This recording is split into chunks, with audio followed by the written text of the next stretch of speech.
We are a river city, a bold city, the First Coast, a place to create and to belong. Here, the sun shines a little brighter, and so do the people. We share a love for our region, a pride for Jacks, and a passion for the beautiful game, dedicated to giving everyone a sporting chance. Together, we will elevate soccer and sport in our community by lifting every voice. We are Sporting Club Jacksonville. We are Sporting Jacks.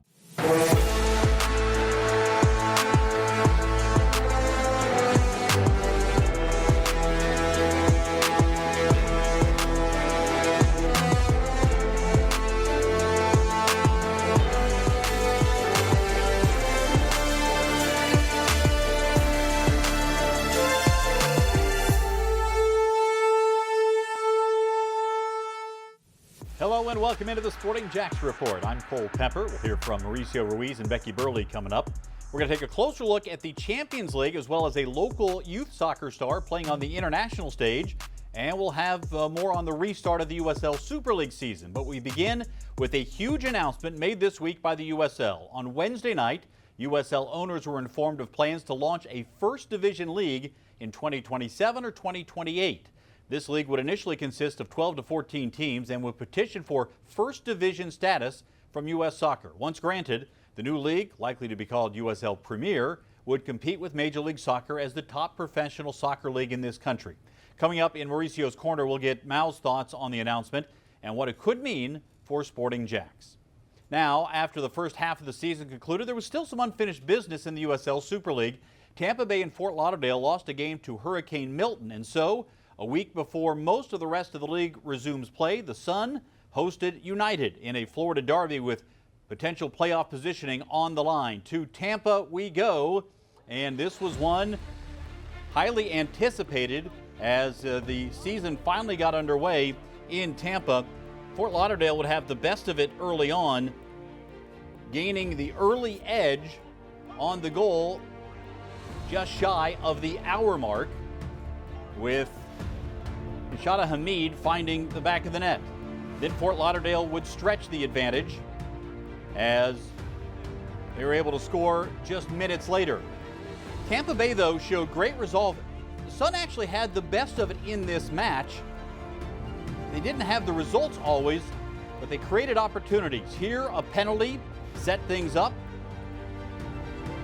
and the Sun able to convert to make it 2-1 in the 71st minute. That would not be the last we would see of this sort of situation. In stoppage time, another penalty drawn, and an opportunity for Tampa Bay to gain a point at home, and the delivery on the PK. The celebration was on thanks to Cecile Nielsen. And there was some drama late as well. 100th minute. Fort Lauderdale trying to press. Tampa couldn't clear. Still the save right at the whistle.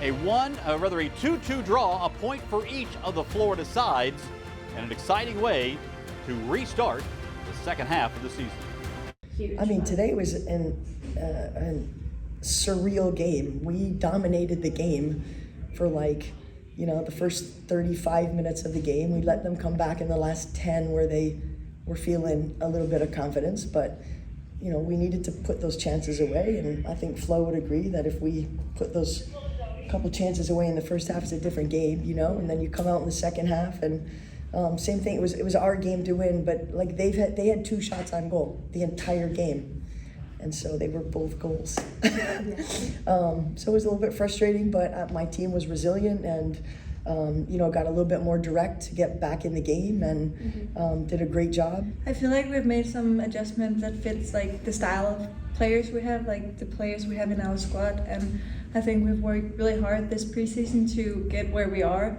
Of course, maybe it wasn't our best game today, but with this team and this formation, we have so much to improve, and we can do way better. And I think if we keep working on our team and formation, we can be the best. All right, we welcome in Becky Burley now. Becky, this was quite a game. Tampa Bay certainly had the best of it, but they needed the two late PKs to try to get the win. This was a wild one. That is soccer in a nutshell right there. And it's funny because people who aren't soccer fans can't really grasp onto the concept of dominating a game and not having the outcome at least lean towards you. But I think that game shows us that sometimes that happens. And hey, kudos to Tampa Bay for being able to come back and snatch a point from the throes of losing. These rivalries are young, but there's no doubt they're real. And I think they're only going to strengthen over time. But when you have the in-state derby, per se, it makes things even more interesting. All right, thank you, Becky. More from you coming up in just a moment. Now joined by Mauricio Ruiz. And Mal, we're going to have a little bit more here coming up on the USL big announcement. But right now I want to turn to the U.S. Open Cup, which released the schedule last week. This is the competition that includes teams from pro leagues and a chance for amateur teams to play as well. It's the oldest soccer competition in North America, dating back to 1914. So here's a look at the schedule for the USL Championship teams. The first round falls over 3 days, but the first two have USL Championship teams in action. Tuesday, March 18th, you have Hartford Athletic facing the New York Shockers of the NPSL. Miami FC hosts Naples United, another NPSL side. Loudoun United goes to Westchester United, a U.S. Adult Soccer Association amateur team, while FC Tulsa goes across town to face Tulsa Athletic of the UPSL.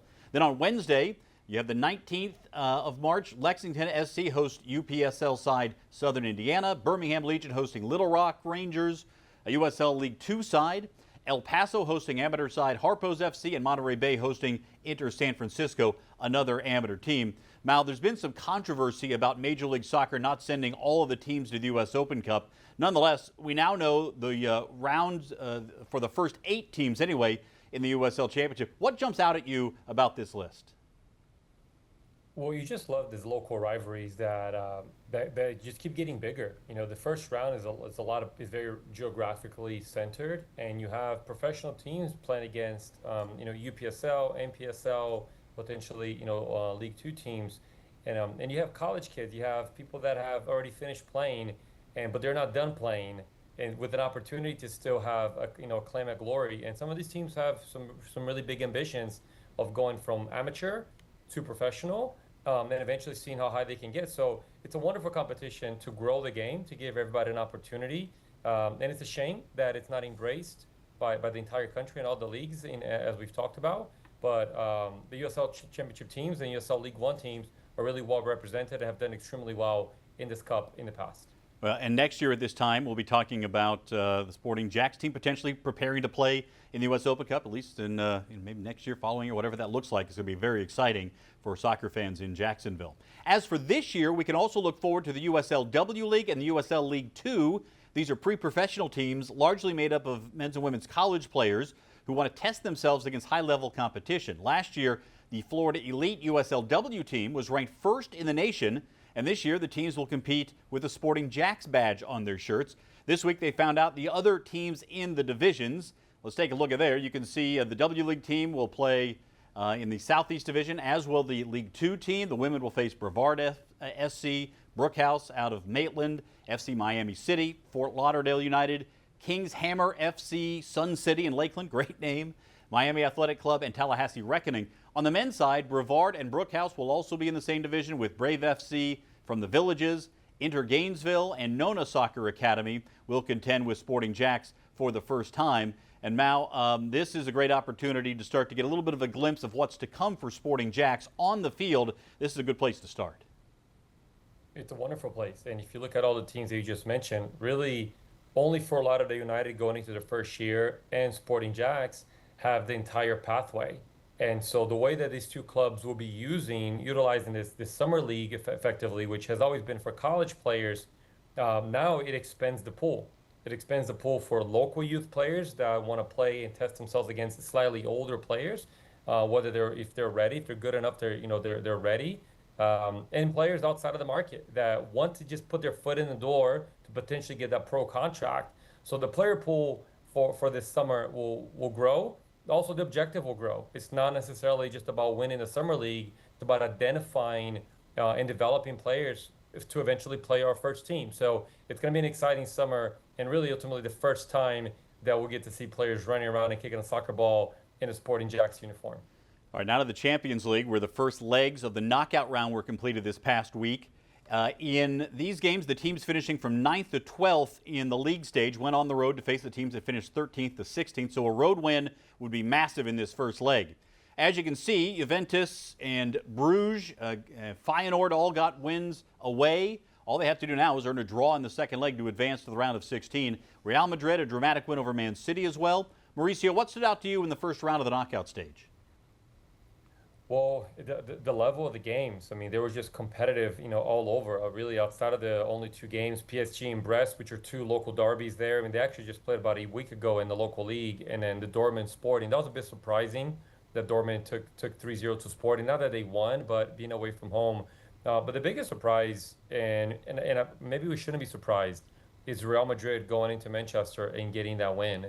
They were down, but Real Madrid just continued to do it in the most unorthodox Champions League kind of way, and getting the result and coming back and really getting that extra point at Manchester to take that back home to the Bernabeu. That's going to be a huge game. And Man City really not doing well in the EPL. They need to stay alive in the Champions League for this year. Now, those second legs will take place on Tuesday and Wednesday, and the round of 16 will begin in early March. All right, time now for Mauricio's Corner. And this week we have got to talk about the big announcement made by the USL that they're going to launch a first division league rather, that's going to include 12 to 14 clubs in 2027, 2028. Mauricio, this is massive news. Let's first talk about the impact that this is going to have on the soccer landscape in the United States. Then we'll get to the impact on Jacksonville, but really big news this week. It's huge, and unfortunately it doesn't come with all the details that we would all want. So I'm sure that the Twitter warriors are going to be breaking it down and criticizing it and comparing it to other things, because the final details just aren't quite ironed out just yet. And they know that, and Paul McDonough, the executive of the USL, said as such. However, I think the thing that stood out the most, which is what we all wanted to hear, is the growth of the game going towards the global landscape, which is promotion relegation. The country's the demographic is huge, and it's not easy to do, but they're going to work on it, and they're committed to it. And I hope that it starts on the first year, because we've had other professional leagues, we've had other leagues try to compete with the MLS, but none of them that have had their secret sauce, which is the first time an American league will introduce promotion relegation, which is what we've all been wanting and hoping for. So the time is now, and the time is coming. And the league having the structure call of the championship in League One, it's not like you're starting new. Those conversations are already happening with ownerships and presidents that have the aspirations to really compete at the highest possible level. All right, Mal, good stuff there. We'll have more for you coming up in just a bit. Come join Sporting Jacks at the Riverside Craft Beer Festival Sunday, February 23rd, under the Fuller Warren Bridge. More than 100 local and national craft beers, food trucks, a cornhole tournament, and live music. The festival opens for general admission at 1 p.m. with VIP starting an hour earlier. For tickets, go to riversidecraftbeerfestival.com. The festival benefits Community Peds Care and the Riverside Rotary Foundation and is presented by the Nevisor Foundation. Season tickets are now on sale for the USL Super League Sporting Jacks debut.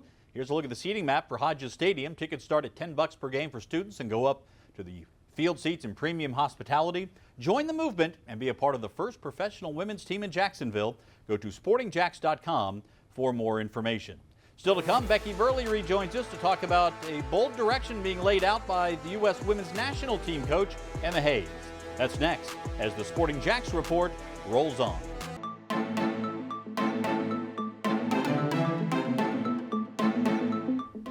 Now that the USL Super League has kicked off the second half of the season, a reminder you can catch every game streaming on Peacock, whether that's Tampa Bay Sun against Dallas Trinity tonight, Carolina Ascent hosting Lexington tonight as well on Peacock. Here's how the standings look after now every team has played 14 matches after Fort Lauderdale and Tampa Bay got their match in. You can see that the point for Fort Lauderdale United got them to jump up to third in the table. They're level on points with Carolina, but ahead on goal differential. That's big because the top four teams at the end of the season will make it to the postseason.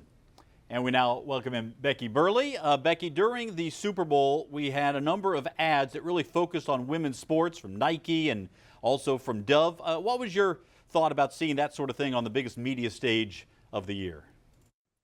I think it just shows us that this moment that women's sports is having has financial implications, because people aren't going to spend that kind of money on Super Bowl ads if they don't think there's a return on investment. And I think it's really neat that at this point, especially that Nike ad, it featured athletes from all sports. And that's really cool to see, because it's not just like a women's basketball movement or a women's soccer movement. It is a women's sports movement. And I think that's only going to continue. All right, Emma Hayes said recently that she wants U.S. Soccer, specifically with the women's national team, to consider everything they do through a women's viewpoint. So 2 questions. First, what will that look like? And second, why did it take so long for someone to lead that change? Both really good questions. I think the first one, it just reminds me, can't see the label from inside the bottle. And so we have been so conditioned to look at soccer through a male lens, because that's how we were all socialized. I was fortunate to have some female coaches young in my career, but that's not normally the case. I mean, there's probably players on the national team now that have never had a female coach until they've had Emma as a coach. And it's not just the coaching, it's the methodology, it's the research on injuries. And I think Emma pointed to things like photography in sports and how that impacts self-esteem sometimes with players. And those are things that you don't really think about if you're not using the lens that she described. The question about why did it take so long?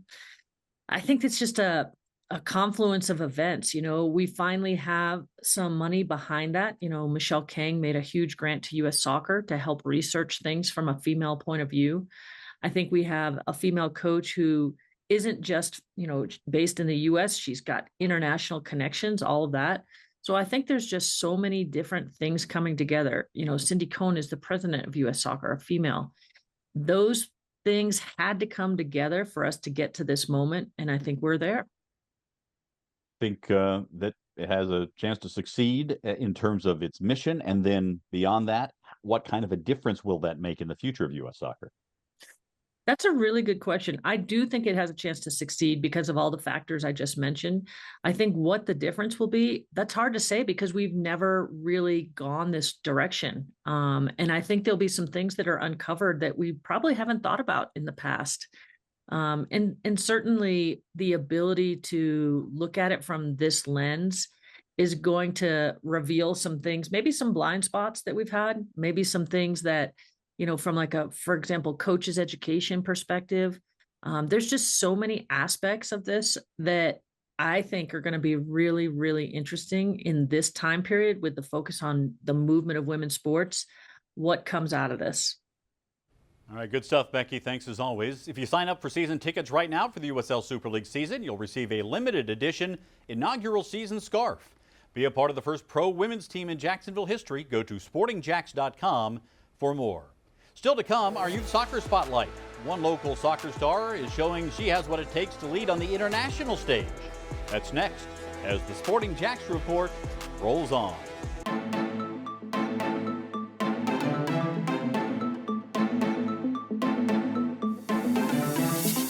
In the coming months, Sporting Jacks will be unveiling the inaugural kit. You can already get official Sporting Jacks merchandise, from shirts and hats to sweatshirts and scarves. Head to sportingjacks.com/shop or hit that QR code to get your official club gear today. Time now for the Youth Soccer Spotlight, presented by the Bearded Pig Barbecue. And today we're introducing you to a young soccer star who has already gained some international experience. Camila Adame is just 15 years old. Despite her age, she was selected as the captain for the Puerto Rico U-17 youth national team during a recent CONCACAF World Cup qualifying tournament. Adame plays her club soccer at Florida Elite and plays for Creekside High School. Her composure on the field and her maturity off the pitch are impressive. She helped lead Puerto Rico to their group win with victories over St. Vincent and the Grenadines, the Cayman Islands, and Bermuda last month. She's excited to represent Puerto Rico, where her mother is from, and the road she has taken is a lesson in perseverance and a passion for the game. So the first time I went to their tryouts, but I couldn't try out because I actually tore some ligaments in my ankle before.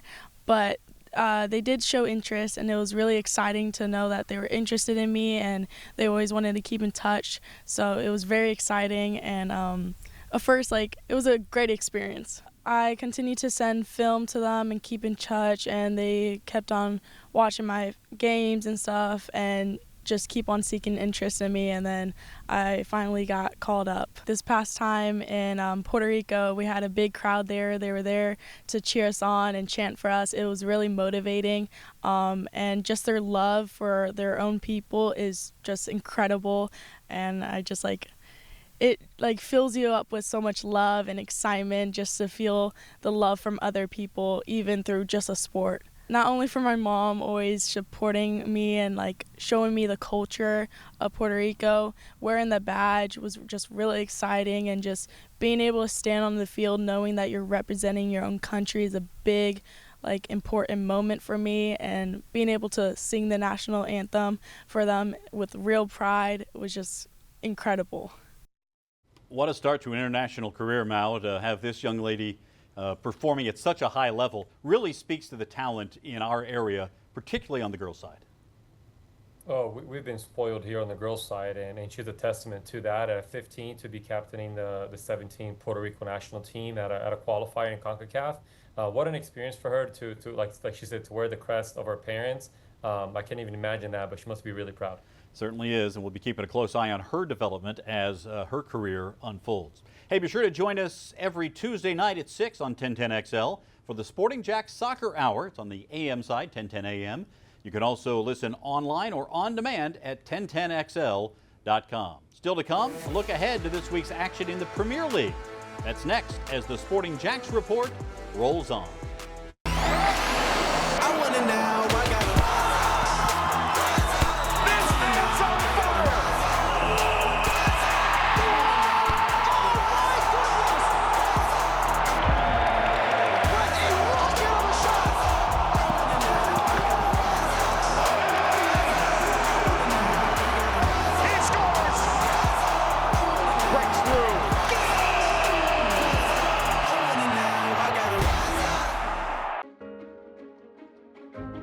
I'm actually the first person in my whole entire family, teenagers, adults, kids, grandparents, that's gotten my bachelor's degree. It was 16 hours to Missouri, and then we picked up my dad and my brother, and then it was another 5 hours here. I didn't get a walk for high school. Everyone else gets that opportunity, so when it came to this, I was like, I don't care how far it is away.